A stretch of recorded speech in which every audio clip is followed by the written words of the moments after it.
Hello बच्चों। तो कल हम स्टोरी पढ़ रहे थे चालाक मक्खी चतुर मक्खी। तो उस स्टोरी में मैं आपको स्टार्टिंग से एक बार बता देती हूँ ऐसी ओरली कि उस कहानी में एक दुष्ट हाथी था जो कि पूरे जंगल के सभी जानवरों को परेशान करता था। जानवर भी उससे बहुत परेशान हो गए। तो जानवरों ने मिलकर एक सभा बुलाई। उस सभा में एक भालू भी आया था। भालू ने कहा कि हाथी हमको बहुत परेशान करता है, तो अब उसे सबक सिखाना चाहिए। तो उसमें एक खरगोश बैठा था। उसने कहा कि हाथी तो बहुत बड़ा है, हम उसको कैसे सबक सिखा सकते हैं। फिर सारे जानवर उसकी हाँ में हाँ मिलाने लगे कि हाँ हाँ हम उसको कैसे सबक सिखा सकते हैं। तो वहां एक शांत चुपचाप बैठी हुई मक्खी बोली कि मैं हाथी को सबक सिखाऊंगी। तो सब लोग उस पर हंसने लगे कि तुम हाथी को कैसे सबक सिखाओगी, तुम तो इतनी छोटी सी हो, तुम हाथी को कैसे सबक सिखाओगी। तो फिर सब लोग उस पर हंसने लगे। उसने कहा अगर मैंने हाथी को सबक नहीं सिखाया तो मैं ये जंगल छोड़कर चली जाऊंगी। तो सब लोगों ने कहा ठीक है भैया। तो फिर जैसे जब हाथी नदी के किनारे आराम कर रहा था तो मक्खी गई और उसके कान के पास भिनभिनाने लगी। जब मक्खी कान के पास उसके भिनभिनाने लगी तो वो अपने कानों को हिलाने लगा। जब वो कान हिलाता तो मक्खी दूर हो जाती, और जब वो कान हिलाना बंद कर देता तो मक्खी फिर से पास आ जाती। तो इस तरीके से वह कान हिलाता रहा और मक्खी उससे थोड़ी देर के लिए दूर चली जाती और फिर वापस आ जाती।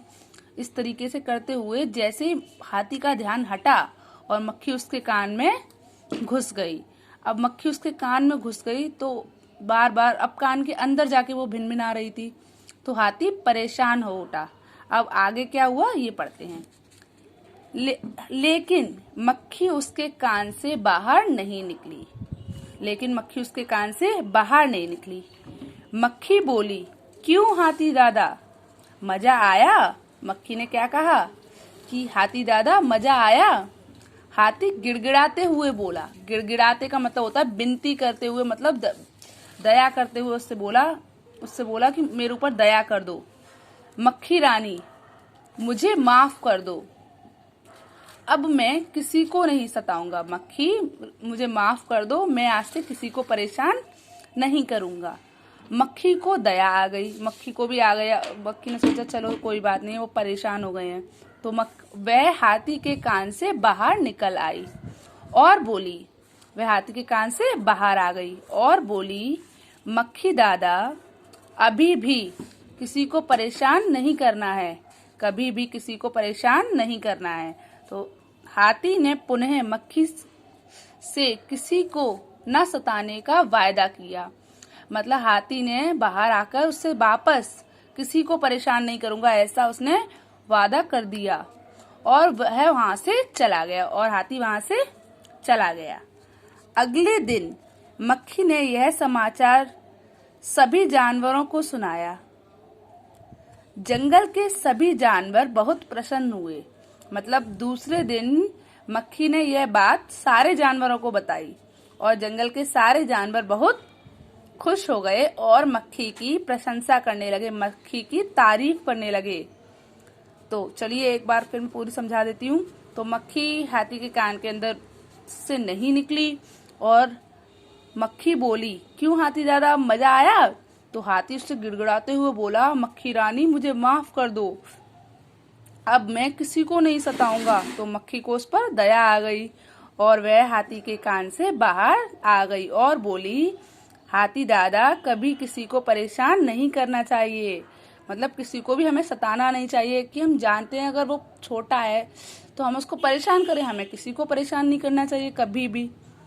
तो फिर हाथी ने वापस जब वो उसके कान से बाहर निकल गई तो फिर हाथी ने दोबारा उससे वादा किया, प्रॉमिस किया कि आज से मैं किसी को नहीं सताऊंगा और वहां से चला गया।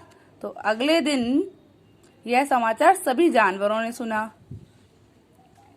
तो सारे जानवरों ने भी मतलब खुश हो गए और मक्खी की तारीफ करने लगी। तो इस कहानी से हमें क्या शिक्षा मिलती है कि चाहे आप कितने भी शक्तिशाली हो पर कभी किसी को सताना नहीं चाहिए। क्योंकि आप शक्तिशाली हो सकते हो, पर ऐसा नहीं है ना कि किसी भी छोटे व्यक्ति के पास या किसी भी कमजोर व्यक्ति के पास दिमाग नहीं है, वो आपको दिमाग से भी हरा सकता है, जैसे कि मक्खी ने किया।